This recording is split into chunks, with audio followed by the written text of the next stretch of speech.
তো হ্যালো বন্ধুরা, আশা করি সকলে ভালো আছে। তো আমিও ভালো আছি। আমি যে বিয়েবাড়ি দুটো ব্লগ এর আগে দিয়েছিলাম, তো শেষ ব্লগটা আমি তোমাদের সাথে আবার শেয়ার করতে চলে আসলাম। তো দেখো আমরা বিয়েবাড়ি যাচ্ছি, মানে আমি আগের ব্লগে বলেছিলাম আমি চলে এসেছিলাম, কারণ বিয়েবাড়িতে অনেক মানুষ থাকে তো চলে এসেছি। তার রাত্রে আবার চলে এসেছি, মানে আজকে বৌভাতটা যেহেতু একদিন পর ছিল তার জন্য আমরা চলে এসেছিলাম। তো যাই হোক, আমাদের সাথে আবার দুইজন নতুন অ্যাড হলো। সেদিন আমরা গিয়েছিলাম রোহিত, আমি, মাহি, সোনু, আবার বিনোদ আর বিনোদ আর আমার বড়মশাই গিয়েছিল আমাদের সাথে। তো দুটো বাইক নিয়ে আমরা বিয়েবাড়ি অলরেডি চলে এসেছি।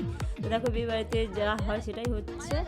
এদিকে এখানে একটু সমস্যা হয়েছিল, যে বউয়ের সাজানো হয়ে গেছিলো, বাট যেটা বৌভাতের জন্য যেটা সাজানো হয় সেটা একটু লেট ছিল। তো বৌমা পাশে বসেছিল, তো দেখতেই পাচ্ছ এবার সাজানো হচ্ছে। আর একটা জিনিস খুব ভালো ছিল, যেটা বিয়ের দিন না, আমার বিয়ের বৌভাতের পরের দিন আমার বাবারা 6 ভাই 6 আমরা 6 বোন। তো যাই সব দিদিগুলো এসেছিলো, তো খুব ভালো লাগছিলো। আর সবাই একসাথে নাচার চেষ্টাও করছিলাম, সবাই কেউ নাচে না। তো সবাই বললাম, যাই হোক অন্ধকার একটু একটু করে আমরা নেচে নিয়েছিলাম। আর সোনু দূর থেকে প্রায় ক্যামেরা করেছিল। তো যাই হোক আমার পিসির মেয়ে, জেঠুর মেয়ে সবাই এসেছিলো। তো খুব একটা অনেকদিন পর অনেকজনের সাথে দেখা হলো, তো এই জিনিসগুলো তো খুব ভালো লাগে। দেখো আমরা সবাই একসাথে কথা বলছি। আরও অনেক পুরনো আত্মীয় স্বজন যারা আমাদের হয়তো অনেকজন এমনও আছে যারা আমাদেরকে ছোটোবেলায় দেখেছে আর হয়তো দেখেইনি, তাদের সাথেও দেখা হয়েছিল। আর আমার একটা জামাইবাবু এসেছিলো, সে তো প্রচুর হ্যাপি, কারণ এতগুলো শালিগুলোকে সবার একসাথে পেয়েছিলো। তো অনেক সেলফি তোলা হয়েছিল। তো দেখো টেনে টেনে নিয়ে আসছি। আর এই যে দেখো বৌমা আর ছেলে রেডি, তো তাদের সাথে একটু সেলফি তুলে নিলাম। আর এখানে যত দেখছি না, সবাই আমাদের সব আত্মীয় স্বজন সব একসাথে গল্প হচ্ছিলো। এটা মেন রাস্তার উপরে, তো সবসময় গাড়িও যাওয়া আসা করছে। তো বিয়েবাড়ি সত্যি কথা প্রচুর মজা করেছিলাম, 3টে দিন মানে অনেকটাই মজা করেছিলাম।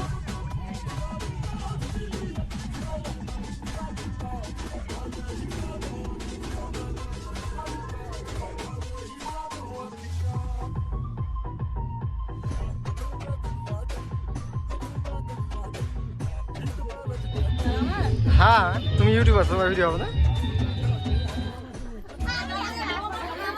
আর একটা কথা বলি, যেটা প্রচুর পরিমাণে ঠান্ডা ছিল, মানে প্রচুর পরিমাণে ঠান্ডা। যাওয়ার সময় তো গেছিলাম, কী বলবো, বলে বোঝানো অনেক, প্রচুর ঠান্ডা। আর হচ্ছে খাওয়া দাওয়ার প্যান্ডেল যেখানে হয়েছিলো প্রচণ্ড ভিড়। আর আমাদের না আর এখানে একটা কি, মানে আগে থেকে তোমাকে জায়গাটা করে রাখতো। তো আমরা সব শেষ বোধহয় ছিলাম, গেস্ট ছিলাম, যেটা সবার শেষে খেয়েছিলাম। তো যাই হোক পরবর্তী এসে আসছি, সবগুলো শেয়ার করবো। প্রচণ্ড ভিড়। এবার শেষ বেলায় আমরা এসেছিলাম খেতে। আর আমার বড়মশাই একটু সাঙ্গু পাঙ্গু খেয়ে নিয়েছিলো, তো একটু আমার প্রচুর রাগ হচ্ছিলো। তো যাই হোক, তো বিয়ে বাড়িতে হবে, নর্মাল ব্যাপার। এই যে আমার বড়মশাই।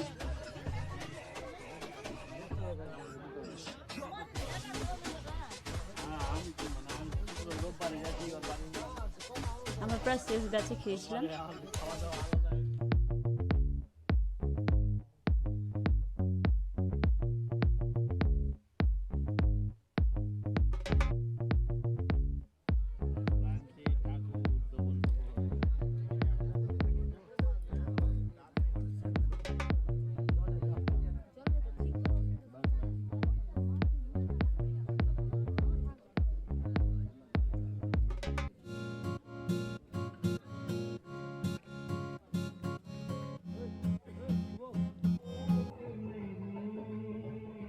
আমাদের খাওয়া দাওয়া কমপ্লিট। আর একটা আমাদের জামাই, যেটা ছোট জামাই ওই বাড়িরই, তো তার সাথে আমার বড়মাসের শেষ মুহূর্তে দেখা হয়েছিল। আর তারা কি বলবো, প্রচণ্ড নাচানাচি শেষ মুহূর্তে করছিল। তো দেখতেই পাচ্ছ, আর এরা কী অবস্থাতে সেটা বলার নেই। আমরা এবার বেরোনোর পথে তো বারবার বারণ করছিল যে যেতে হবে না, অনেকটাই রাত হয়ে গেছিলো, প্রায় রাত 1টা। তো না, সবাই যেতে হবে বাড়ি, যেহেতু রাত্রে ওখানেও ঘুমাতে হবে, এখানে বাড়িতে অনেকটাই কাজ থাকে। একদম শেষ মুহূর্তের বিয়ে বাড়ি, আমরা কিছুক্ষণের মধ্যে বেরিয়ে যাবো।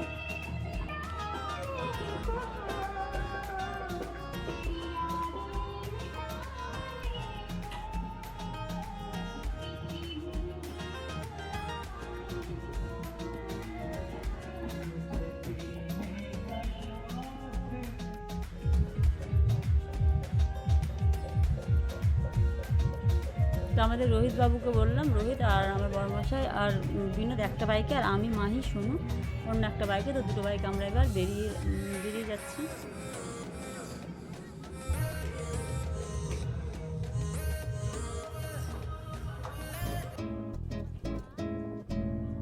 আর এই রাতটা অনেকটাই রাত, আর চারদিকটা দেখছো একটু অন্ধকার, একটু বাগান ছিল যাওয়ার রাস্তায়, বাগান কিছুটা বাগান ছিল, তারপর আমরা একদম মেন টাউনে চলে আসবো কিছুক্ষণ পর। তো একটু ইয়ে লাগছিল, যেহেতু 1টা বাজে, আর এমনি কোনো সমস্যা নেই, বাট তবু একটু অন্য টাইপের লাগে।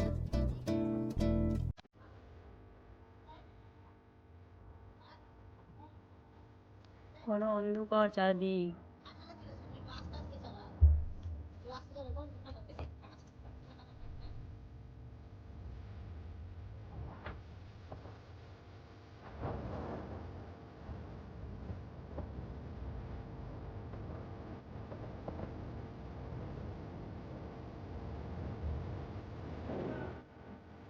আমরা মেন টাউনে চলে আসলাম, আর এই হচ্ছে আমাদের ওভারব্রিজ। এখন প্রায় রাত 1টা বাজে, আমরা বিয়ে বাড়ি থেকে বাড়ি যাচ্ছি। আমরা ওভার ব্রিজে উঠে পড়েছি। অনেকটা রাত, অনেকটা দূর থেকে আসলাম।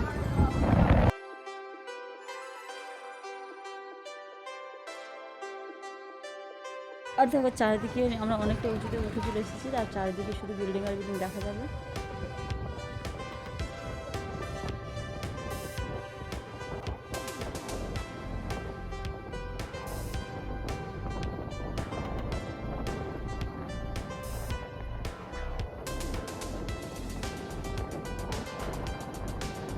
এটা হচ্ছে রথবাড়ি মার্কেটের একটা রাস্তা। এই ব্রিজটা না অনেকটাই বড়। একদম রাতের আলাদা পুরোটাই ফাঁকা, দেখে কত দেখা যাচ্ছে।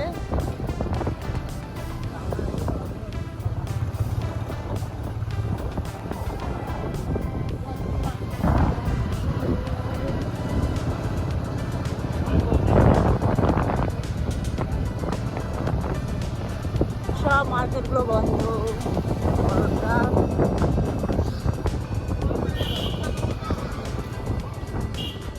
বললাম না যে একদম রাত হলেও কিছু মানুষ আমাদের শহরে চলাচল করে থাকে, টোটো বলে এগুলো থাকে। একদম যে নিঝুম শহর সেটা না, এটা হচ্ছে আমাদের ফোয়ারামার একদম ব্যস্ততম জায়গা। সেখানে দেখছো একেবারে লোক একদম নেই। আর আমাদের বাম দিকে একটা নতুন মার্কেট, একটা পুরোনো মার্কেট, আমরা ছোটবেলা থেকে জানি।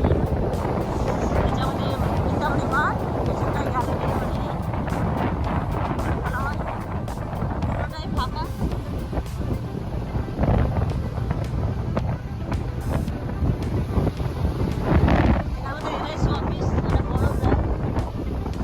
এলআইসির একটা এলআইসির বড় ব্রাঞ্চ, যেটা পেয়ে গেলাম।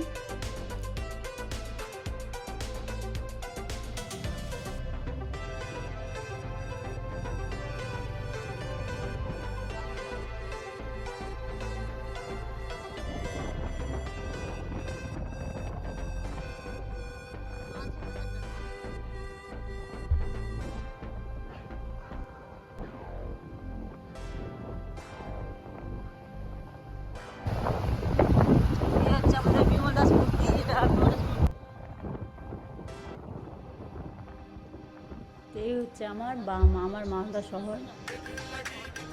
খুব সুন্দর একটা শহর, মানে কি বলবো, খুব ভালো লাগে।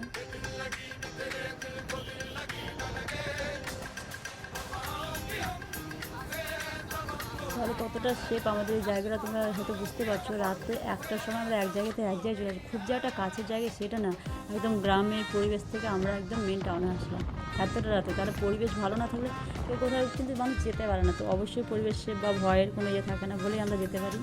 আর এই হচ্ছে আমাদের মালদার পুলিশ লাইন, পাশে এটিএম। আমাদের সব মানে সব কিছুই কাছে। এই হচ্ছে Malda police line. Malda police line থেকে 30 সেকেন্ড হেঁটে এই যে সামনে দেখো মালদা সংশোধনাগার। এটা অনেক বড় একটা মালদা যেটা সংশোধনাগার, মানে জেল।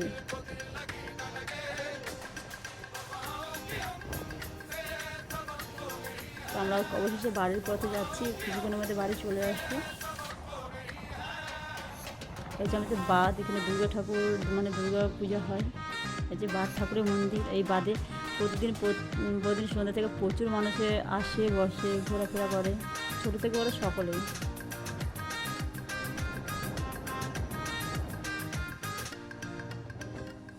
ঠিক আছে, আমাদের এখানে আরেকটা ওভারব্রিজ, যেটা বাইপাসের রাস্তা। এটা অনেক বড় ব্রিজ একটা, নতুন এখনও ওর কাজ এখন হয়তো পুরোটা হয়নি, বাট হচ্ছে। বাট গাড়ি চলাচল একদম আরম্ভ হয়ে গিয়েছে বাইপাসের। ওটা একটা ব্রিজ। অবশেষে আমাদের সেই বিশ্বনাথ মোড় আমরা একদম চলে আসা, আর কিছুক্ষণের মধ্যে আমাদের বাড়ি। তো যাই হোক বিয়েবাড়ির এটা খুব ভালো লাগলো, সকলে অনেক আনন্দ করলাম।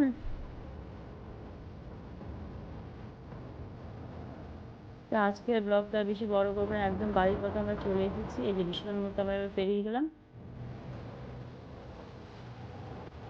এটা হচ্ছে জগদীশপুরের একটা ছোট্ট একটা স্ট্যান্ডের কিছু দোকান এখানে আছে। এখানেও খুব একটা ভালো জায়গা, এখানে মিষ্টি দোকান সব কিছু পাওয়া যায়। আমরা আগে বিষ্ণু সব কিছু এখানেও পেয়েছি। এবার আমাদের সেই বাড়ি চলে আসছে, যেটা গম্ভীরা মন্দির, এই যে বজরংবলীর মন্দির হচ্ছে এখনো পুরোটা হয়নি, যেটা তোমাদের সাথে আগেও শেয়ার করেছিলাম। তো যাই হোক আমাদের এই যে আনন্দরা গম্ভীরা মন্দির, এই জায়গাটা যেটা 4 মাথা রাস্তা একটা। তো অবশেষে বাড়ি চলে আসলাম। এই যে আমাদের গোবিন্দ মন্দির, মানে বা গম্ভীরা মন্দির।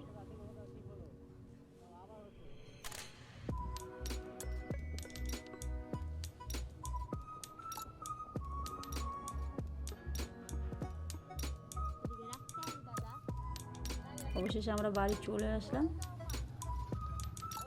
আর আমার সেই ঢোলগুলো আমরা না থাকলো, আমার বাড়িতে এই মুহূর্তে কেউ নেই আমার বাড়িটাতে। তো দেখো তারা এখনও কিন্তু বসে আছে। তো মানুষের থেকে কুকুর অনেক ভালো। তো আজকের মতো সকলকে গুড নাইট জানিয়ে আজকে সবাইকে ভালো থেকে সুস্থ, টাটা বাই।